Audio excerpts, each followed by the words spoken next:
So if you are a member of the Realized Consciousness Transformational community, and if you are engaging the activities in the community, then you will know fine well that we work with the 4 phases of conscious evolution, which provides us a guide, basically, to recognize where we are at in terms of the spiritual journey, in terms of our healing, transformation, and progress towards complete liberation and enlightenment in this lifetime. Here in this video, I'm going to relate about phase 2, because phase 2 is where the bulk of the work and the effort goes into. In all of the 4 phases, phase 2 is where the true effort, real effort, goes into this, because it's related to our healing, transformation, purification of our subconscious mind, shadow healing, inner child healing, all of that good stuff. Phase 3, there's some work and effort also in phase 3, but phase 2 carries the bulk of the effort required. So hence why there is often an emphasis in the phase 2 experience within the community. So here I'm going to relate about some tips and some things to consider if you're going through the phase 2 process. First of all, I would say that if you are in the phase 2 process, going through the phase 2 process, then that is a fortunate thing, you know, because in the phase 1 stage, it's basically the spiritual awakening stage, and it's where we are introduced to all of this new information and experience about spirituality, meditation, chakras, energy,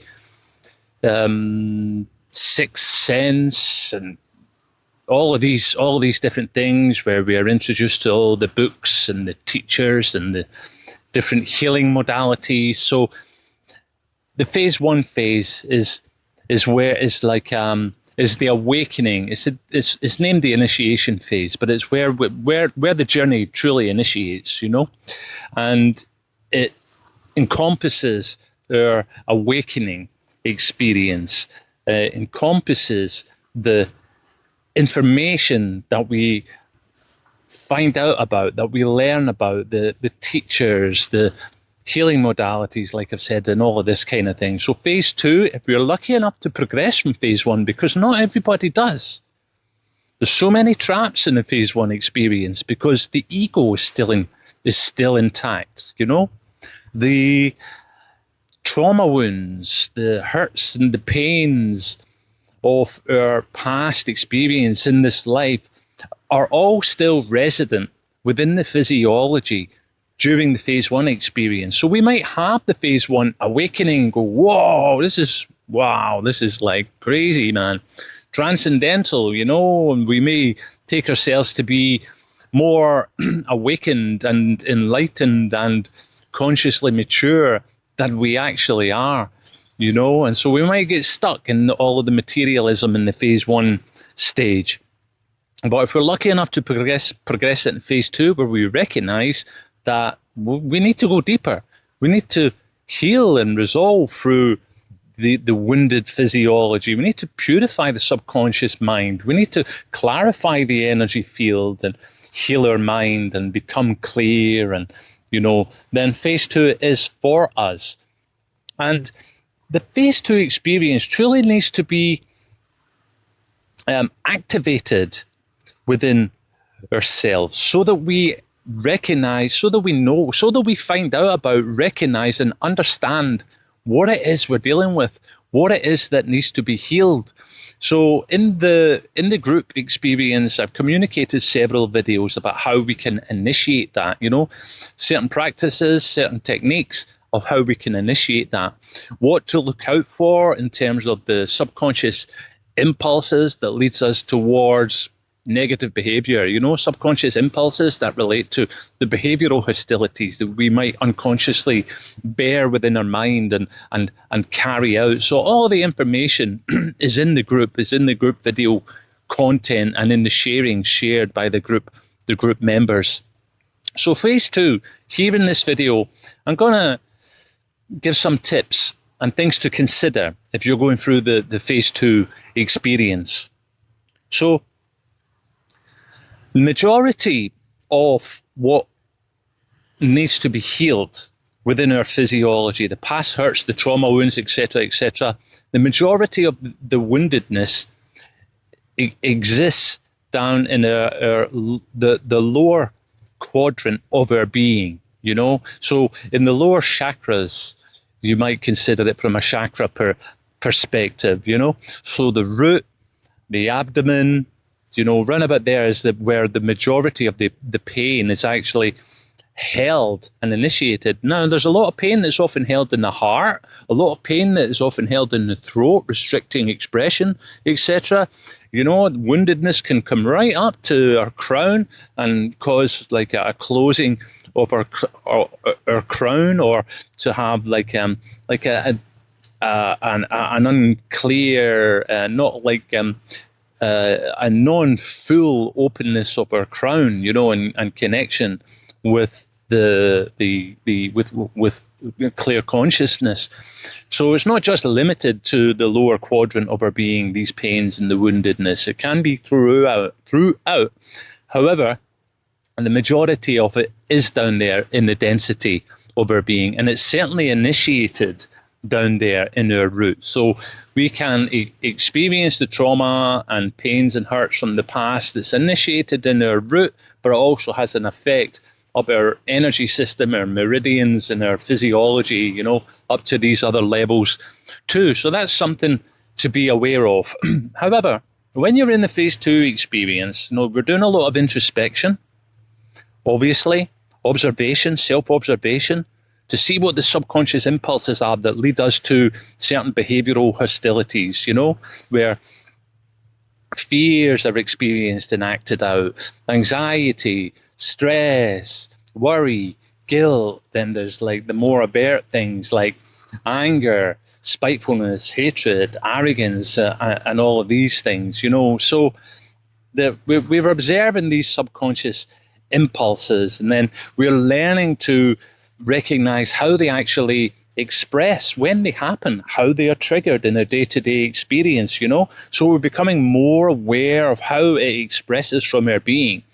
And with further introspection, we can recognize more and more like which parts of our physiology and our energy system is most associated with these behavioral hostilities, with these like impulsive, these subconscious impulses, you know. And we come to learn more of a holistic view of the pains and the hurts and the woundedness that is held within us. Further introspection as well, which is encouraged within the experience here, is to trace back in our life, you know, to when did this originate? When did I become so spiteful in my relationships and expression towards other people? Where did I get this defensive arrogance from? You know, where is this anger initiated? You know, so we start to look into our past, relational experiences, right back perhaps to when we were little children, when we were little toddlers, our relationship with our mother, our relationship with the father, you know, and we do our own investigative work to find out where the source cause of these wounds and hurts and pains actually are. And then we bring you know, that gives us understanding. The understanding leads to an awareness, an all-round awareness. And then through forgiveness and being at peace with the situations, with the people, with the circumstances in the past, then, you know, we begin to like dissolve down through the pain, through the woundedness, and it gives the chance for the stucky energy within our physiology to release, you know, and for the physiology itself, the nervous system, etc., to naturally heal, you know, because it's no longer weighed down with the repression of these pains, of these woundedness that we're so long held within us, defended within us, and repressed within us, you know, and that has the physiological effect that can damage our nervous system, weaken our muscular system, it affects our energy, you know. So once we do this introspection, we become more and more aware of all the different levels, and understanding generally of the sources. We bring peace, forgiveness to the source causes, and that healing begins to take place. So when we're in the experience of this phase 2 healing, introspection, and all that I've just mentioned, it can be quite heavy. It can take its toll on us some days. The more that we introspect, the more we may uncover, and it can be overwhelming sometimes. It can bring us to tears sometimes. It can cause a lot of fear sometimes. But it's necessary, and this is where the work needs to happen in order for us to truly progress in the spiritual conscious life experience. So what I want to mention is that if we are going through the phase 2 experience and we're really down in the trenches, digging out the mud, sifting through all the mud and the heaviness and the density, and we're doing all of that work, then please recognize that it is beneficial for us to remain clear in our introspection. So to remain clear-minded for as much as we can, because if we're down in the trenches, we're down in the depths, we might lose sight of our clear-mindedness, of our clearer energetic, which is up here in these like higher faculties of perception and awareness.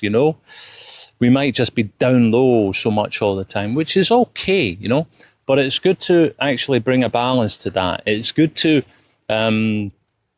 maintain clear-mindedness for as much as you can at all times. Now, what you may recognize in your day-to-day, in your inner world experience, during your meditations, etc., you might recognize that, there's kind of fogginess, there's cloudedness, there's kind of these emotional clouds, within. And we may do our meditations, and we may also always feel a tiredness or a lethargy, and that leads to non-clarity. Or inner world experience is kind of muddied and unclear. So what I want to encourage us is to strive for clarity, strive for clear-mindedness. So in the example of meditation, if you're meditating away and you're like fuzzy-minded, foggy-minded, you're going into kind of dark spaces of emotion, and you lose that clear-mindedness, then I encourage us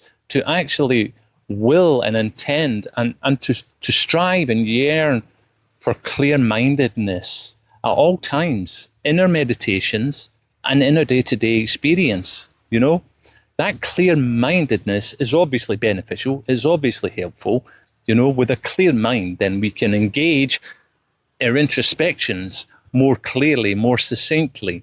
We can engage our life and world experience and relationships in a more clear, conscious, and aware and capable way.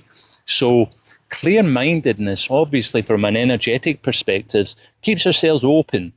If you deal with chakras and things, then it keeps the crown activated, third eye activated, throat activated, heart activated, whilst you're in your experience of day-to-day life practicality, or more so when you're in your phase 2, digging deep, rooting out the issues part of the experience. So I truly recommend and encourage to strive for clear-mindedness at all times, So if you're meditating, and I did find myself doing this sometimes. If you're meditating, doing sit-down meditation, and you feel like fogginess and then tiredness is there, then within that fogginess, within that tiredness, breathe in and breathe out the tiredness. Okay? So you breathe in, you're within the energy of tiredness. It's basically emotional energy, You're in there, and then you breathe out, and you're actually breathing out, and you're willing out and releasing the energy of tiredness, of lethargy, etc. And that supports the clear-mindedness, So in your meditations, you can do that anytime, of course. You can do that wherever you're sitting in a waiting room, or you're in the car, or whatever, actively engaged in something. You can do that. Breathe out the tiredness. Breathe out the foggy-mindedness. And keep your mind clear to the point, So with sitting down meditation, when we really clarify into the experience of sit-down meditation, and we go deep into the Om space, we go deep into consciousness, God consciousness. And I've lost the space of what I was going to say.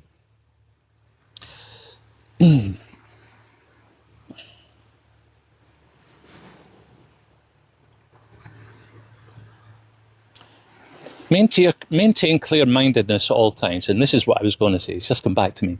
So if you're in your meditation, okay, you're being clear. So when you're in your meditation, don't just allow yourself to like drop and drip into this kind of foggy trance state, you know, where there's a meditation happening. You think there's a meditation happening because you're in this trance state, but you're foggy. Your mind is foggy and unclear.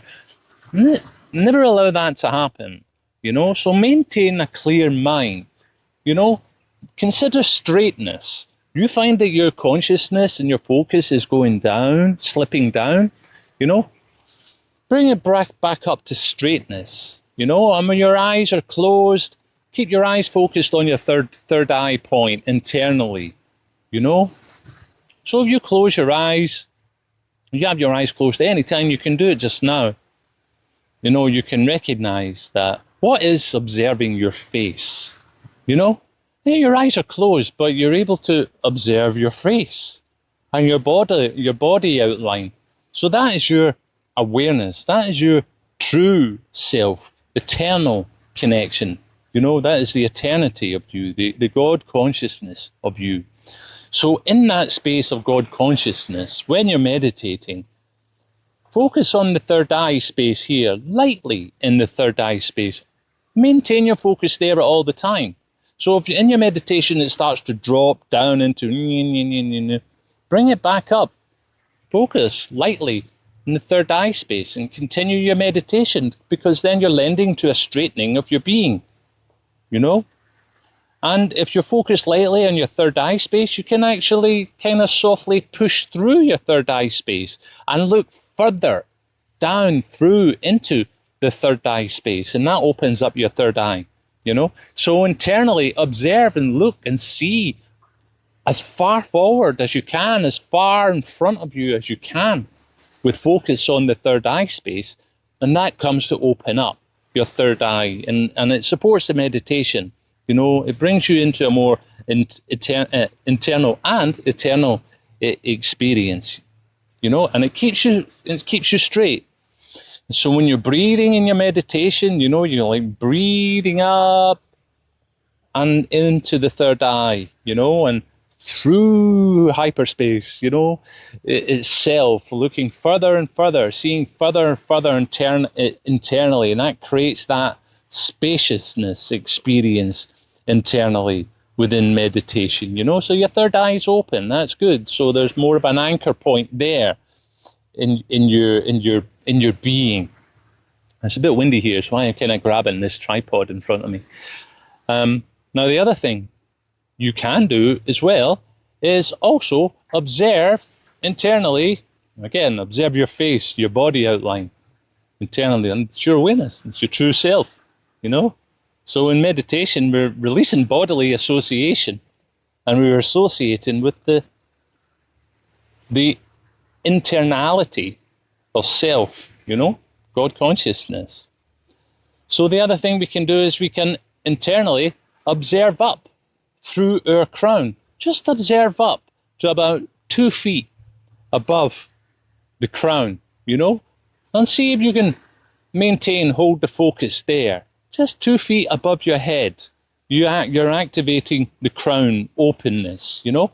Now, when you're activating the crown openness like that, make sure simultaneously at the same time that you are aware of your base, you know, you're aware of your legs and your base, so that you don't like half yourself in two and split yourself up here, you know, and lose your ground, you know, and lose that presence, you know, that rock, that rootedness, that groundedness. So you can carry out that exercise as well, lightly observing 2 feet above your head. Even you can feel the openness. If you begin to feel the openness in your crown, then you can feel how you're like your head, the top space, the top aspect of yourself is actually like blending with the sky. You know, you don't need to visualize too much and think too much, you know? So you can get a sense of the openness and the wideness and the clarity and space of the sky. And you can allow that openness here in your crown and the top part of your being to blend with the felt sense, feeling and experience of the sky. And so that assists and maintains activates and maintains your openness, you know, and you continue. Do not lose your ground, do not lose your base, you know, that's important so that we don't split ourselves in half and we become delusional. Just, you know, maintain the steadiness. Well, similarly, you're doing this part as well that I'm describing. So obviously what that does is that helps us to maintain an openness and a straightness throughout our whole being and clear-mindedness. Remember with clear-mindedness to breathe out any tiredness, breathe out any fogginess, you know, breathe into the fogginess, breathe it out, allow it to dissipate. You know, you can do that anytime. You can do that with emotion as well, you know, so at your own inclination. But it is very helpful, I would say essential, that you remain straight and clear-minded for as much as you can, particularly in the phase 2 experience, so that you don't lose yourself to all the depths and the density and you lose sight, awareness, and like wisdom. You know, you lose that whilst you're going through your experience. You get a bit lost in the trenches, okay?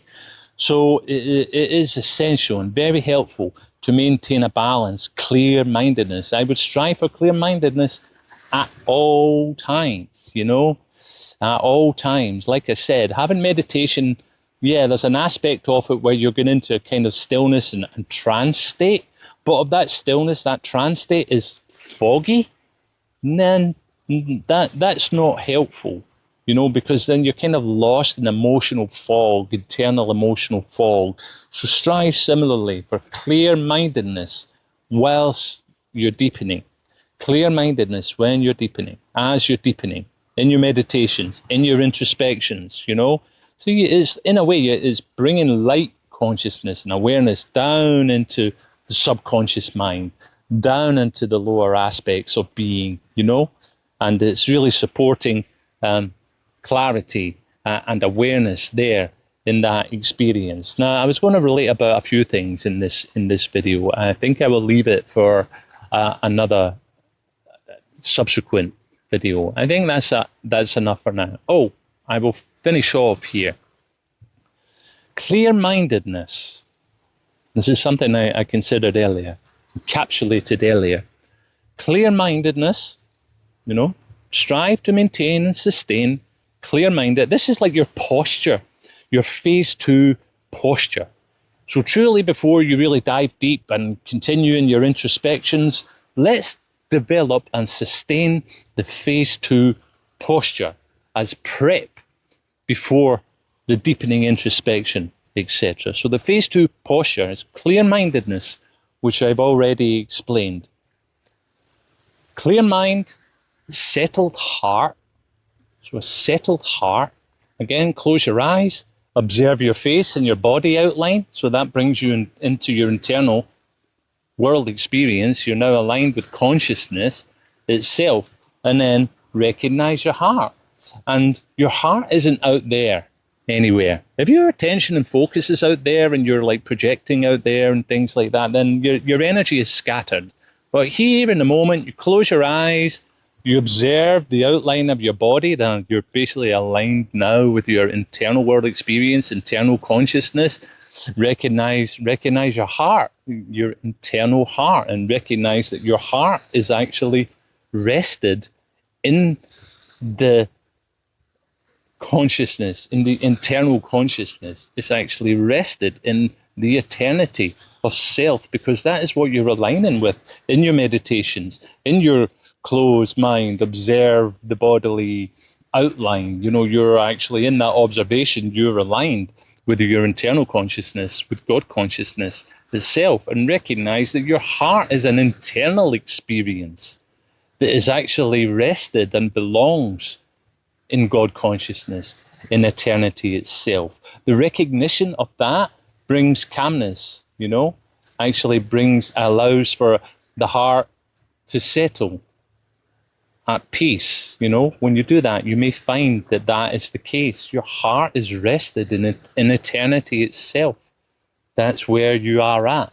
That is the home of your heart, is in eternity itself. So in that inner world experience, clear-mindedness, clear mind, settled heart.